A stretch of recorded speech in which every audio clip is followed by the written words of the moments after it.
Le logiciel a été créé en 1969. Avant, la gestion des entreprises se faisait sur papier, notamment en comptabilité avec le plan comptable écrit ou encore la paye ou la facturation. Mais qu'est-ce qu'un logiciel?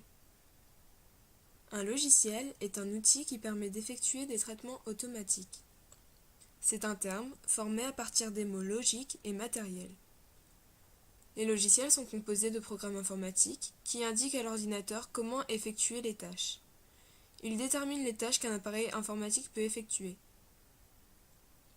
L'apparition du logiciel a permis une simplification de la réalisation des tâches, une meilleure productivité, ainsi qu'une meilleure fiabilité des informations. Cependant, dans les grandes entreprises, avoir des logiciels indépendants qui ne communiquent pas entre eux entraînait une perte de temps et de nombreuses incohérences.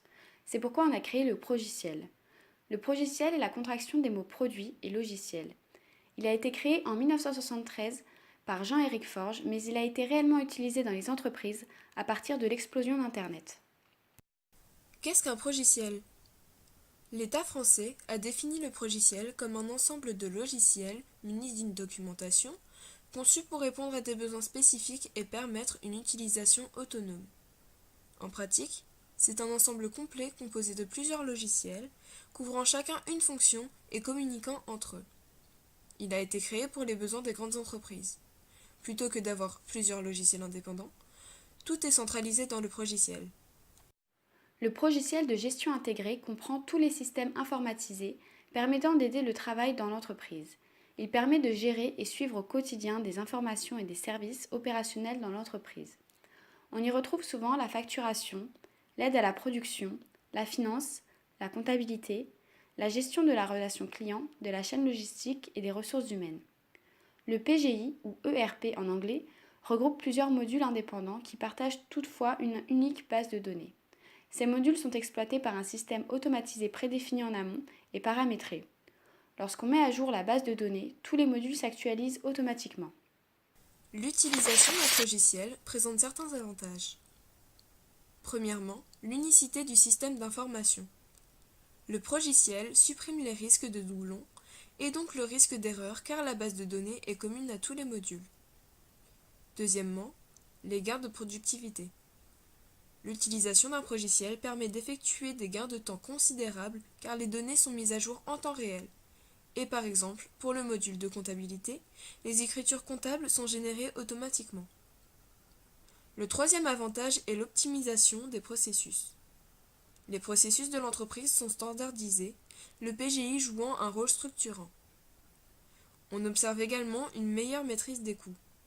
Il permet une réduction des effectifs car les tâches simples et répétitives sont effectuées automatiquement par le PGI et les coûts de formation du personnel sont limités. Enfin, l'utilisation est évolutive. L'entreprise peut facilement intégrer de nouveaux modules au PGI. Mais le progiciel présente aussi certains inconvénients. Sa mise en œuvre est complexe, il nécessite une bonne connaissance et une remise en cause des processus de l'entreprise. Son coût est élevé, de 5 000 à 12 000 euros par utilisateur. Il y a aussi des difficultés d'adaptation par le personnel de l'entreprise liées au changement. En conclusion, la différence majeure entre le logiciel et le progiciel est que le logiciel est standardisé et distribué sur les marchés de masse, tandis que le progiciel est personnalisé pour chaque entreprise, d'où son coût élevé. De plus, le logiciel est accessible aux particuliers et entreprises, alors que le progiciel est utilisé principalement par de grandes entreprises. Plus qu'un simple logiciel, un progiciel est un véritable outil stratégique demandant une intégration totale au sein d'une organisation. Sa mise en place dans l'entreprise entraîne des changements importants des habitudes de travail. On peut dire qu'il n'y en a pas un meilleur que l'autre, mais qu'il faut trouver le plus adapté en fonction du profil de l'utilisateur et de ses besoins. On constate aujourd'hui que toutes les entreprises adoptent l'utilisation des progiciels personnalisés. On peut donc se demander quel est l'avenir du progiciel. Des entreprises comme Microsoft ont mis en place des logiciels hybrides, c'est-à-dire un ensemble de logiciels communiquant entre eux à travers un cloud, comme par exemple Office 365. Le logiciel n'a donc pas été supplanté par le progiciel, mais il continue d'évoluer et de s'adapter au nouvel environnement.